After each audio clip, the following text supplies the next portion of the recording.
don't know anything about that. Okay. Well, I want to let you know that we're working a murder. That the same type of weapon was used in. I told you. Tell me a fucking again, Brandon. Tell me again. Something, these voices was telling me just to do it. And I know it wasn't me, but I did it. January 8th, 2018 started out as a typical Monday evening for Ida Mae Ford. She had spent her day tending to her duties and enjoying the comforts of her modest home on Winship Street.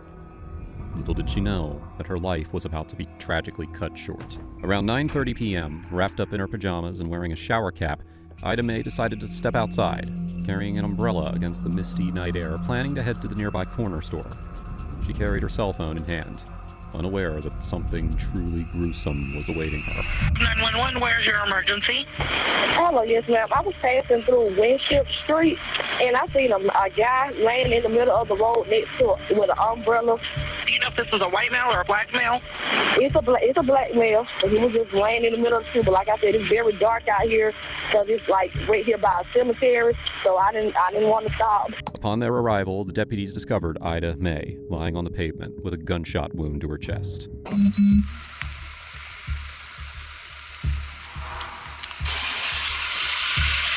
Yeah, it's gonna be gunshot wounds. I haven't opened her jacket yet. Looks like there may be one to the leg. That's where the blood is. There's several shell casings. Looks like there's one to the leg. There's several shell casings. Yes, it's gonna be a female. Following the identification, investigator Daniel Shirley wasted no time. A search warrant for Ida's residence was swiftly obtained, and the team descended on her home. They combed through every room, every drawer, every hidden corner, but found nothing of consequence. Determined to dig deeper, Shirley turned his attention to Ida's phone and discovered that Daryl Coleman was the last person to contact the victim. Despite multiple attempts to reach him, Daryl refused to speak with deputies. Investigators soon uncovered another name linked to the victim, Theodore Golston. On the 9th of January, detectives picked him up from his residence at Montpelier Avenue for interrogation. During questioning, Golston confirmed he knew Ida Mae Ford, admitting they had been in a relationship.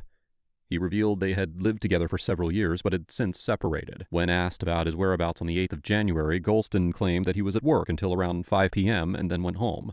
He denied leaving his residence at any point during the night before law enforcement made contact. There was something happened tonight, okay? What's going on with her? And unfortunately, Ida has passed away. She did? Yes, she is. Somebody killed her? Yes, it was not. She died of natural causes. Someone had actually taken her life. All right.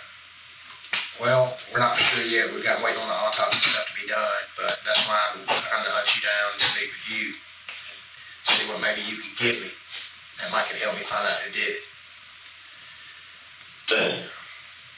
Have you ever heard of the name Daryl Coleman? You've never heard of the name Daryl Coleman? I don't even know. Golston also provided an alibi, stating his live-in girlfriend, Nikki Blackshear, was with him. After the interview, Golston was released, as the detectives saw no evidence suggesting that Golston had met with Ida or was aware of any circumstances surrounding her untimely death. Investigators began to go back and suspect that Coleman's efforts to avoid contact, along with the fact that he was the last person to speak with the victim, indicated that he may have played a role in her death. Along with assistance from the Fugitive Task Force, deputies finally located and picked up Daryl Coleman at his residence on Spencer Circle. Coleman? Yeah. I'm going to get her. The sheriff's going to talk to you real quick. Yeah, I'll go. Set up that phone. You know why you're down here? I got an idea. Maybe about Ida. Yeah, that's what I want to talk to you about. How long y'all been seeing each other? I met her about a month ago. How'd y'all meet? I met her about Montpelier, kind of about a little season. Yeah. I was just talking to my one friend that she came by, we talked a little bit, and she went on down the road, and I was sitting there talking to my friend, and I went another way, but I bumped into her later on, and we just, started a conversation, started talking, and She invited me over, so we started talking, trying to get to know each other. During the interrogation, Coleman admitted to knowing Ida Mae Ford for about a month. He revealed that he had visited her residence and spent a few nights there. When questioned about his whereabouts the night of the murder, Coleman had the perfect answer ready. Coleman further explained his whereabouts that evening, claiming that he watched the game with his mother before walking over to a friend's house, a friend who was nicknamed Squirrel and lived on Travis Boulevard. To verify his alibi, investigators reached out to both his mother and Squirrel, who both confirmed Coleman's account. Speaking with people that knew Ida, I guess at one time that she had a drug problem. Mm-hmm. You familiar with that? No.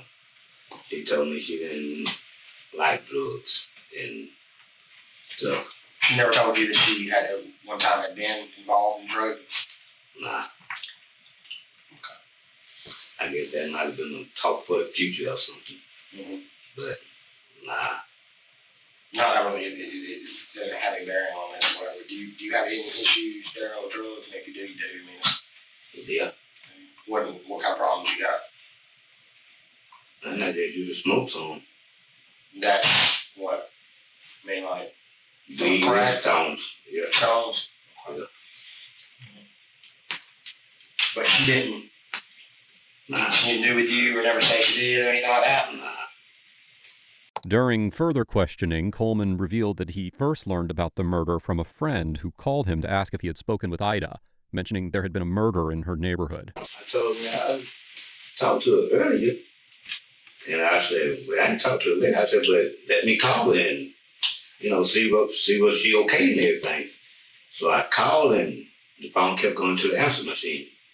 So I left a message like, if you're calling me back, I'm trying to see if you're okay, or you up on the corner being nosy.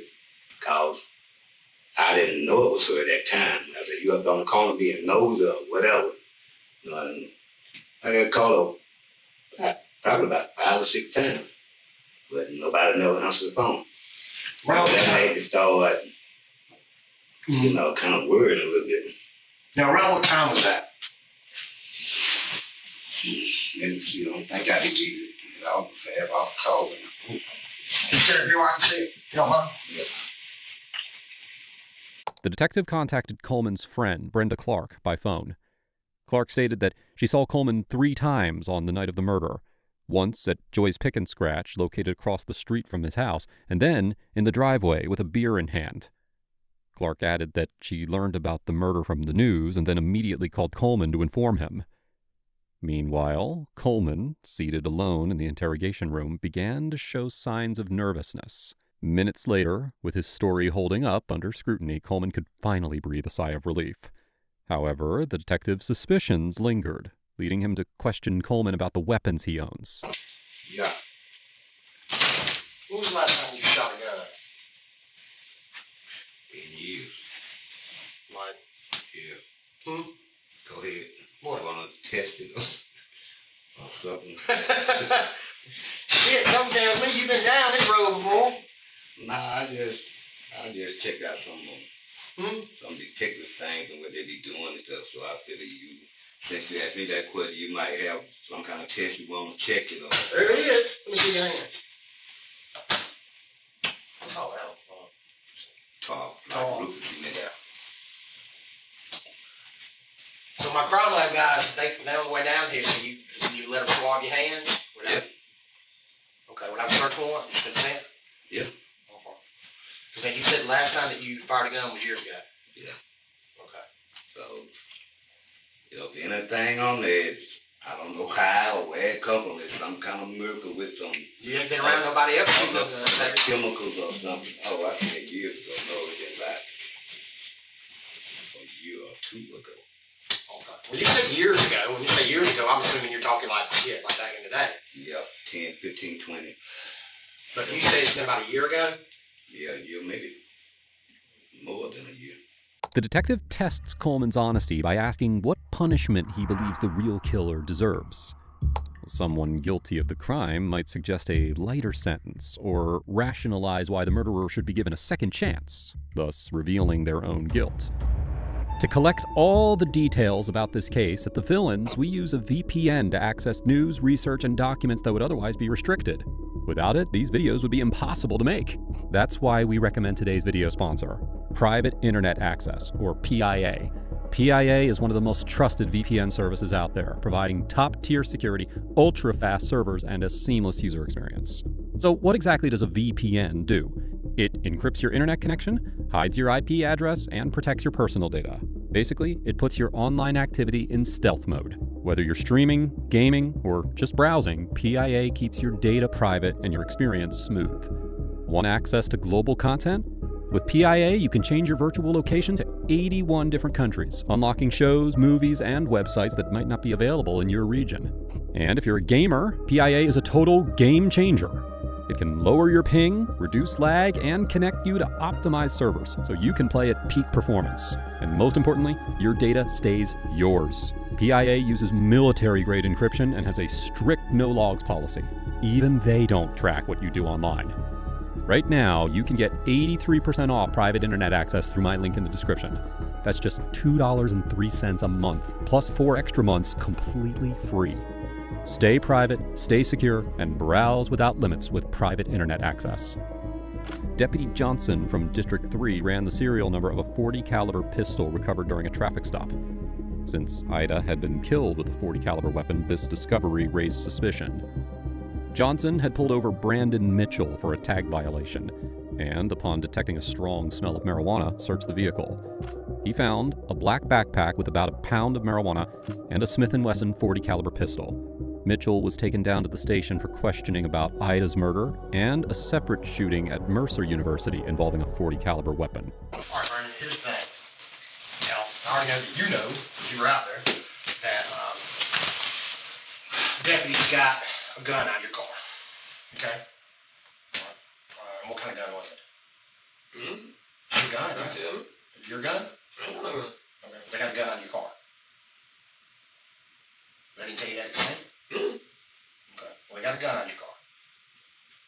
All right? That is your car, or you said it's your car? Yeah, my car. Okay. How long have you had it? I just got it. Yeah, but just got it committed 5 minutes ago? No. Yesterday? Probably yesterday. No, yesterday. Okay, yesterday, therefore. Where'd you buy it from? The dude, I think it's DNC. Nigga named Mike, he did right on Pine on it. He got cars in the lot. You know what I'm saying? I drove it off the lot. He didn't tell me nothing about no insurance. Like I would have when he got it. Man, I drove it off the lot. I still got the little operating tag, the temp tag on it. Okay. Well, like I said, they got a gun out of the car. And of course, you know, that gun will be tested and stuff like that and all. So, if your DNA will be on it, I mean, we'll know about it. Okay.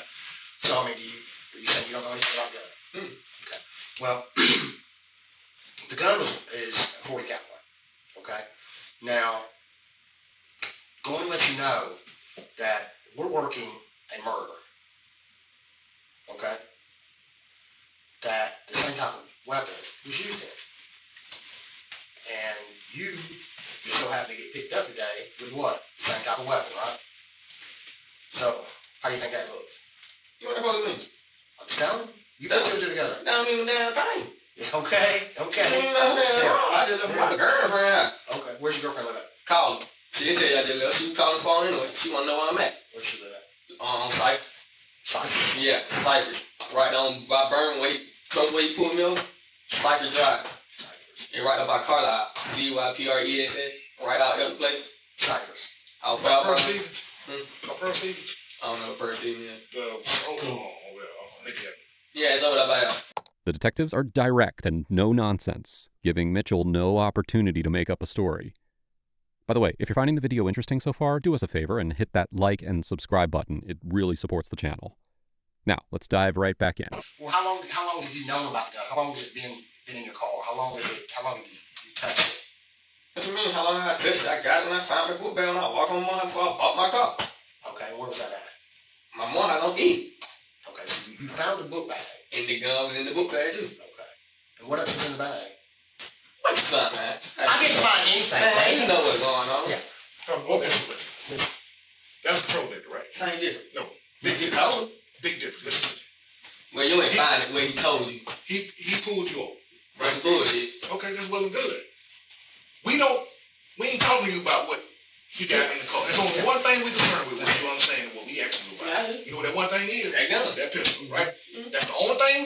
or anything else, that's what you gotta deal with him with. Our job is totally different than that. We deal with them bodies. I ain't got nothing to do with nobody. Okay, that's why we asked you about the gun. And I'm telling you, I ain't got nothing to do with that body or that gun. Okay, so but you saying that you got the gun out of a book bag. Mm-hmm. When did you get that book bag? Well, I bought my car. When I got my car. I found the book bag. Then I bought my car. Where you found the book bag? On my mother in the bush. And your mom stayed on Edmund place, right? Easy. Now my girlfriend I'm going with y'all. And how long ago was that? How many days ago was that? A week ago or something? Nah, when I bought my car. Okay, you said you bought a car when? When I bought, I don't know, shit. Call Mike, 978-0007. He said when I bought the motherfucker. Who was Mike? The dude at the car dealer place. So he's one of the workers there? He owned it. Okay. He said, say, you know what I'm saying, man, right up under the thing. That's what I'm telling y'all. All right. So you found the book bag right before you bought the car? No, I'd like a day before. Then I went and bought my car. Surprisingly, Mitchell, too, had an alibi for the night of the murder. However, his evasiveness only heightened the detective's suspicions. She's vouching for you. Man, hell yeah. And my dog can help too. You want one to get up? She say, Oh, you know. 3:54.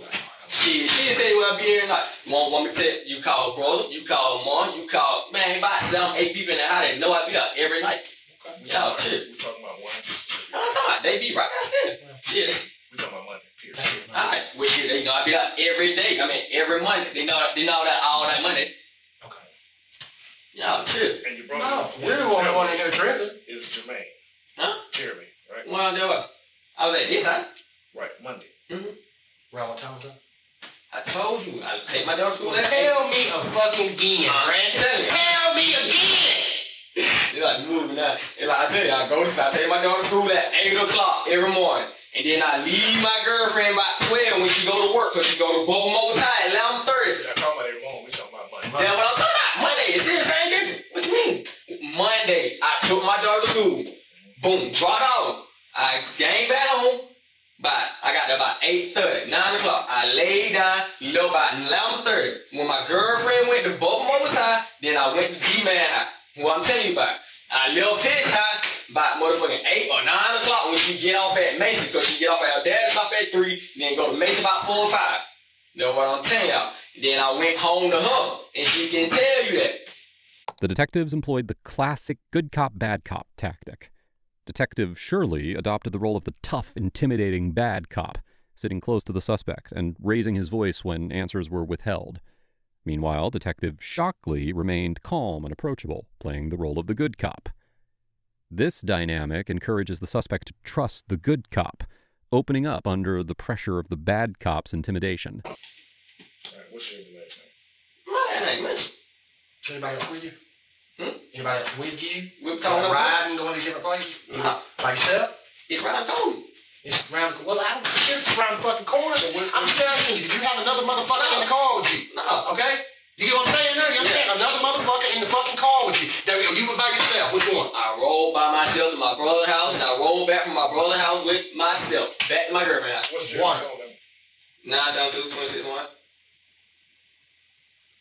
And his address is? I live down in England.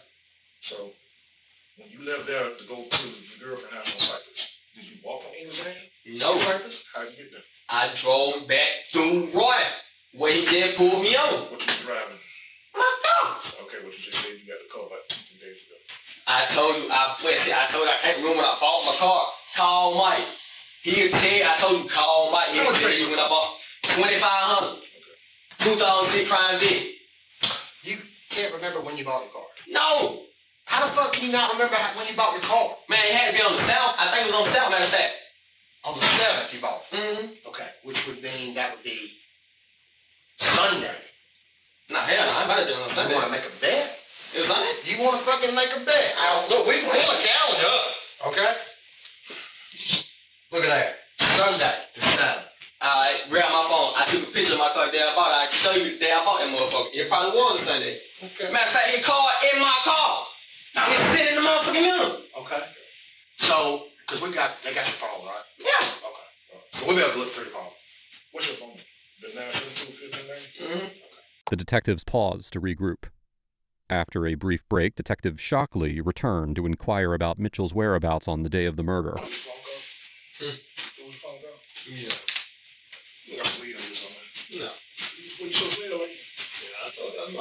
Matter of fact, I was at my brother's playhouse watching the football game. I was at Tay House, because we had left his house and went to my brother's house. Who's Tay? That's my other brother. We stay around the corner from my brother. What phone? We stay around the corner from Eagle House. What's on the same place there? Oh, baby. He about 23, 24. Shit, I don't know. You baby? Yeah, you know the Georgia game's on. Yeah. Boom. I told her, she had just rolled up and text me. I told her I needed to text me. She just rolled up. She said, she told me, get my daughter on E at 8:49. I told her I was going to come in the hat when it was like, at halftime. What time the game started? Like about 8. I'm saying, I told her I was going to come out on 8:49. Then I went on to people to got my phone. And I told you what time when the people pulled up on me. But yeah, they came to bring me some money.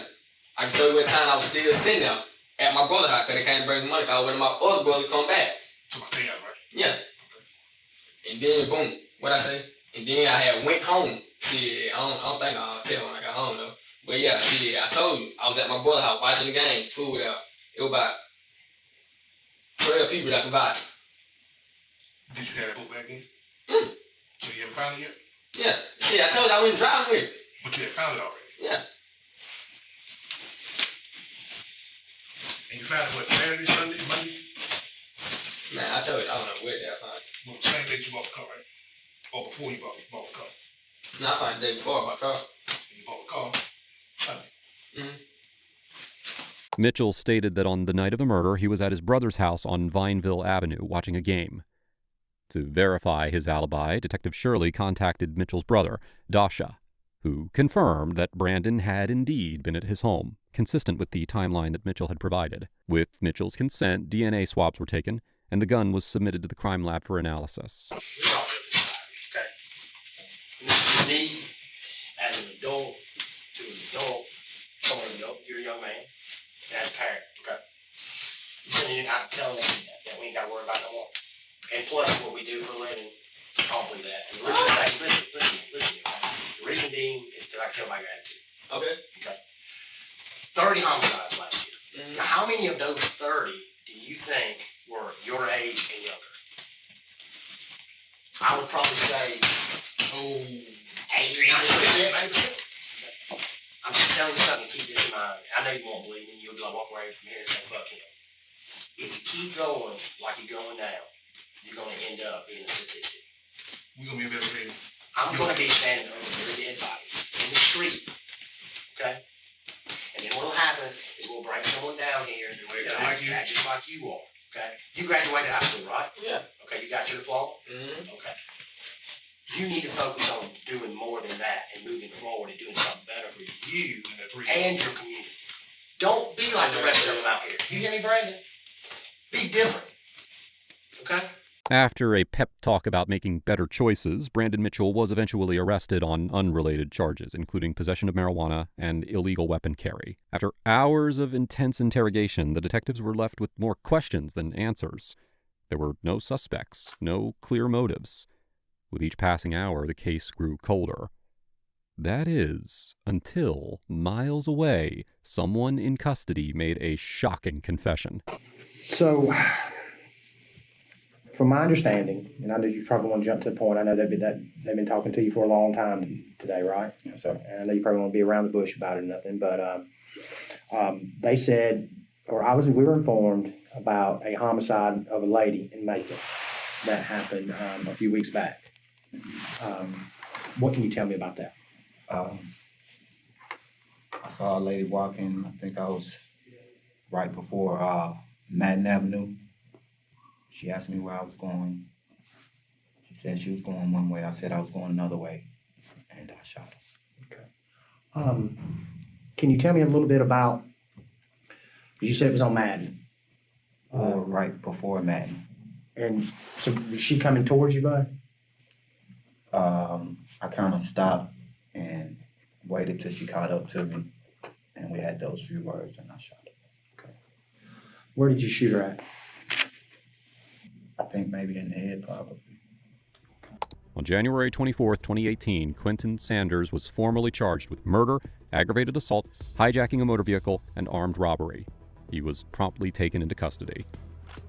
In August of 2022, years after Ida Mae Ford's tragic death, Quentin Sanders stood in court and was convicted on all charges. The judge handed down a life sentence, ensuring that he would spend the rest of his days behind bars. Grandmother and cherished member of her community had had her life cruelly stolen by a man consumed by impulses that he couldn't control. Her absence left a void that can never truly be filled. Now, if you think this case was horrific, you need to check out my video on the evil nurse who did the unthinkable.